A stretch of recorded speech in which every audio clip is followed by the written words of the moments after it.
Decimal representation of rational numbers. तर याच्यामध्ये आपल्याला आता जो स्टडी करायचा आहे तो पहा. The decimal representation, the decimal representation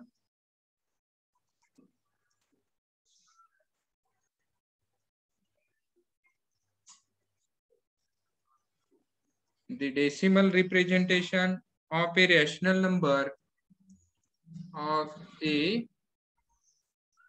rational number is obtained by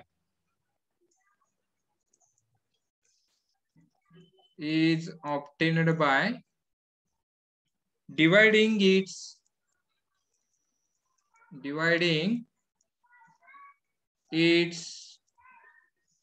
numerator by the denominator. numerator साठी मी n लिहितोय. numerator by the denominator साठी मी इथे d लिहिलेलं आहे शॉर्टकट मध्ये. आता आपल्याला डेसिमल फॉर्म आपण एक्झाम्पल पाहिजे आहेत. डेसिमल फॉर्म आपण कसा तयार करतो तर फॉर एक्झाम्पल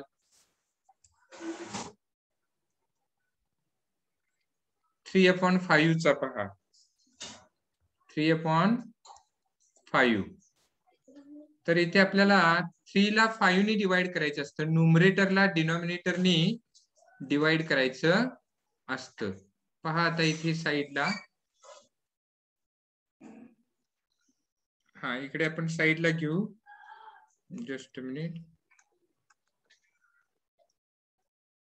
हा 3/5 आहे म्हणून 3 ला 5 ने डिवाइड करायचे आहेत. आता इथे 5 0 0 घ्यावे लागतील स्टार्टिंगला. इथे मायनस केल्यानंतर 3 येतात. याच्यावर एक 0 घ्यायचा आणि इथे डेसिमल पॉइंट द्यायचा आहे. डेसिमल पॉइंट दिल्यानंतर 5 6 जा 30. इथे रिमाइंडर आपल्याला 0 मिळाला पहा. तर इथे प्रोसेस संपली. तर आपल्याला इथे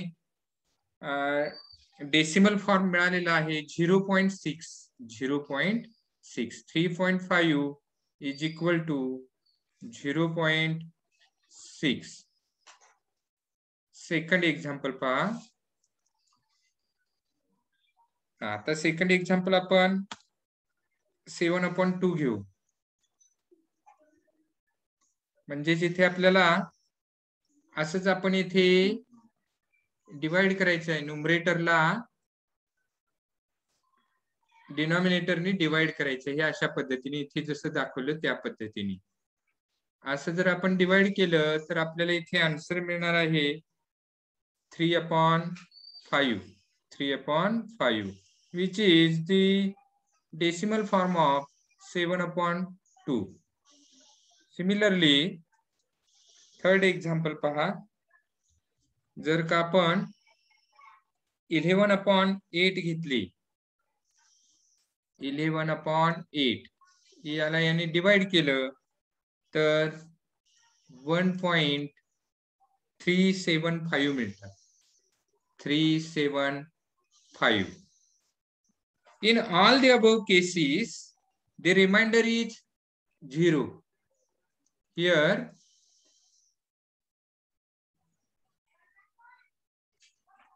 remainder is 0. इथे रिमाइंडर 0 आहे लक्षात ठेवा. The process of division ends. आणि इथे प्रोसेस जी आहे, the process of division ends. म्हणजे इथे शेवट झालेला आहे. इथे काय झालेला आहे? शेवट झालेला आहे, एंड झालेला आहे. हे लक्षात घ्या. ends. Okay. Such a decimal form of rational number, such a decimal form of rational number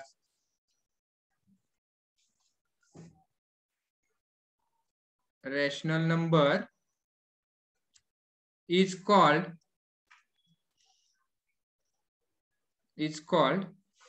a terminating decimal form. A terminating decimal form.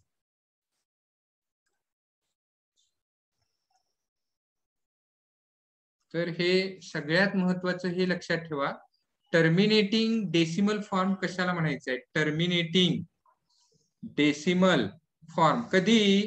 तर रिमाइंडर 0 आला असेल, इथे पहा रिमाइंडर 0 आलेला आहे. The process of division ends here, process of division ends म्हणजे डिव्हिजनची process इथं complete झालेली आहे. अँड सच डेसिमल फॉर्म, अशा वेळी हा जो फॉर्म आहे तर या फॉर्मला टर्मिनेटिंग डेसिमल फॉर्म असं म्हणतात. टर्मिनेटिंग डेसिमल फॉर्म असं म्हणतात. तर इथे आपण या एक्झाम्पल मध्ये इथे हा पहा किंवा हा पहा, तर हे तिन्ही टर्मिनेटिंग डेसिमल फॉर्म आहे. तर हे आपल्या इथे लक्षात येणं गरजेचं आहे. ओके, आता नेक्स्ट पार्ट पहा. आता आपण अशी काही एक्झाम्पल पाहणार आहोत की याच्यामध्ये आपल्याला ती प्रोसेस आहे ती अनएंडिंग असते, म्हणजेच त्याचा शेवट होत नाही. आणि शेवट होत नाही तो कसा काय? तर पहा, आता इथे फर्स्ट एक्झाम्पल घेतलं आपण 5/6. आता 5/6 आहेत म्हणजे 5 ला 6 नी डिवाइड करायचे आहेत. तर इथे आपण करू 5/6. पहा 5/6 म्हणजे 5 ला 6 नी डिवाइड करायचे आहेत. 6 0 0 आले, हे मायनस करायचं, इथे 5 राहिले, याच्यावर एक 0 घ्यायचा आता आणि इथे डेसिमल पॉइंट द्यायचा आहे. आता इथे पहा 6 8 जा 48, हे मायनस केल्यानंतर इथे 2 राहिले. आता याच्यावर परत एक 0 घेऊ शकतो आपण. एकदा का डेसिमल पॉइंट दिला इथे की आपण इथे 0 घेऊ शकतो आणि 0 घेतल्यानंतर मग पुन्हा पुढे पहा. क्वेश्चन मध्ये इथे काय येणार पहा, 6 3 जा 18, पुन्हा इथे 2 राहिले. आता इथे 2 राहिले होते, पुन्हा इथे 2 आलेत आणि याच्यावर आपण आणखीन 0 घेऊ शकतो, कारण एकदा डेसिमल पॉइंट दिला की आपण घेऊ शकतो. पुन्हा इथे आपण पुढची प्रोसेस केली तर 6 3 जा 18, पुन्हा इथे रिमाइंडर 2 राहिला, पुन्हा याच्यावर एक 0 घेऊ शकतो आपण, पुन्हा 6 3 जा 18, पुन्हा इथे रिमाइंडर 2 राहिला. पहा आता इथे तुमच्या लक्षात आला असेल, अशी जर आपण प्रोसेस पुढे करत गेलो तर इथे आपल्याला रिमाइंडर 0 येतच नाही आहे आणि ही प्रोसेस कुठेही संपत नाही आहे. मात्र इकडे 3 3 3 येत राहतात. पहा हे रिपीट होत आहेत आणि ही प्रोसेस कुठेही संपत नाही. ही प्रोसेस कुठेही संपत नाही, हे लक्षात घ्या. आणि त्याच्यामुळं हा लिहित असताना आपल्याला तो कसा लिहायचा आहे तो समजावून घ्या. तर ह्या क्वेश्चन मध्ये जर आपण पाहिलं तर 0.8333 नंबर आहे, तो सतत रिपीट होत राहतो आणि तो कुठेही थांबत नाही, हे लक्षात घ्या. तर अशा वेळी आपण हा रिपीट झालेला जो डिजिट असतो तर त्याच्या वरती आपण पॉइंट घेतो आणि त्याचा जर सेट असेल तर त्याच्यावर एक आडवी लाईन घेतो आपण. in this case the process is unending, process ही संपत नाही. here either a digit or a group of digits is repeated. इथं आता हा डिजिट रिपीट झालेला आहे पहा. and such a decimal form of rational number is called a non terminating recurring decimal form. आणि हा लिहिताना असा लिहिला जातो इथे 0.8333 3 आणि इथे डोक्यावर असा पॉइंट द्यायचा आहे 1 डिजिट असल्यामुळे. ओके, आता आपण जर आणखीन एक आपण इथे एक्झाम्पल घेणार आहोत, जे तुम्हाला स्क्रीनवर दिसतंय ते पहा. तर इथे आपण आता पहा 2/11 आहे, म्हणजे 2 ला 11 ने डिवाइड करायचे आहे. पहा आता 11 0 0 इथे रिमाइंडर 2 राहिला. आता याच्यावर मी एक 0 घेतो, मात्र आता इथे एक डेसिमल पॉइंट द्यायचा आहे क्वेश्चन मध्ये. आता इथे पहा पुढे 11 वजा 11, तर याच्यातून हे मायनस केले, इथे रिमाइंडर 9 राहिला. आणि एकदा काय इथे वरती डेसिमल पॉइंट घेतला की याच्यावर एक 0 घेऊ शकतो, 1 0 घेऊ शकतो आपण. आता पहा पुढची प्रोसेस, 11 8 जा 88, इथे रिमाइंडर 2 राहिला. पुन्हा याच्यावर आपण 0 घेऊ शकतो, 1 0 घेतला. आता 1 0 घेतल्यानंतर पुन्हा काय येतात पहा क्वेश्चन मध्ये, इथे 11 वजा 11 येणार, इथे मायनस केलं तर इथे 9 रिमाइंडर राहिला, याच्यावर एक 0 घेऊ शकतो आपण. नेक्स्ट प्रोसेस पहा, 11 8 जा 88, पुन्हा इथे रिमाइंडर 2 आला पहा. आता पुढची प्रोसेस आपण जर करत गेलो, देर इज नेव्हर एंड, इथे शेवटच नाही आहे.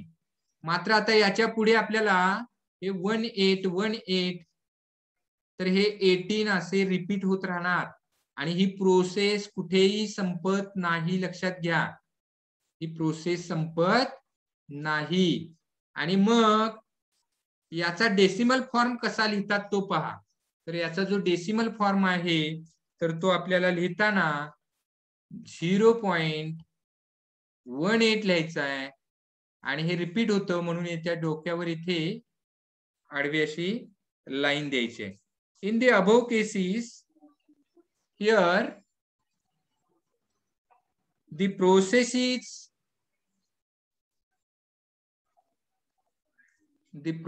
Is unending. अनएंडिंग मीन्स इथे एंड नाही, लक्षात ठेवा, शेवट नाही आहे. either a digit or here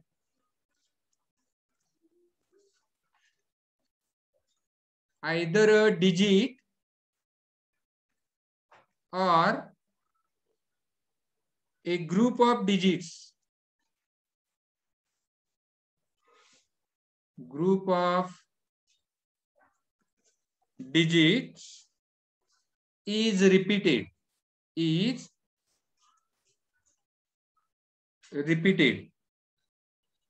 and therefore such a decimal form of a rational number, such a decimal form of a rational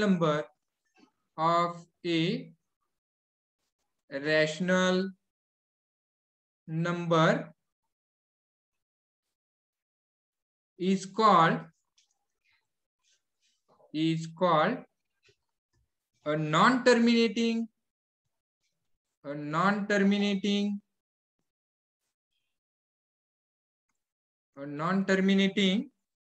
recurring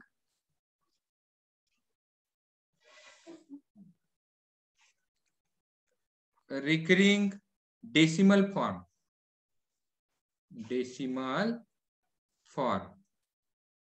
इथे रिकरिंग वर्ड का केलेला आहे तर पुन्हा पुन्हा इथे आवर्ती अंक किंवा अंक गट, डिजिट किंवा ग्रुप ऑफ डिजिट रिपीट होतात पहा, आणि याला एंड नाही आहे म्हणून इथे नॉन टर्मिनेटिंग, हे महत्वाचं वर्ड लक्षात ठेवा, non terminating recurring decimal form म्हणतात, रिकरिंग डेसिमल फॉर्म असं म्हणतात. तर हे आपल्याला इथे माहिती असणं गरजेचं आहे. तर आता इथे आपण आज काय पाहिलं पहा, तर टर्मिनेटिंग डेसिमल फॉर्म पाहिला आणि आता आपल्याला स्क्रीनवर दिसतो तो non terminating recurring decimal form आहे. Non terminating recurring decimal form आहे. तर आता इथे आपली वेळ संपलेली आहे. थांबू आपण आता इथे.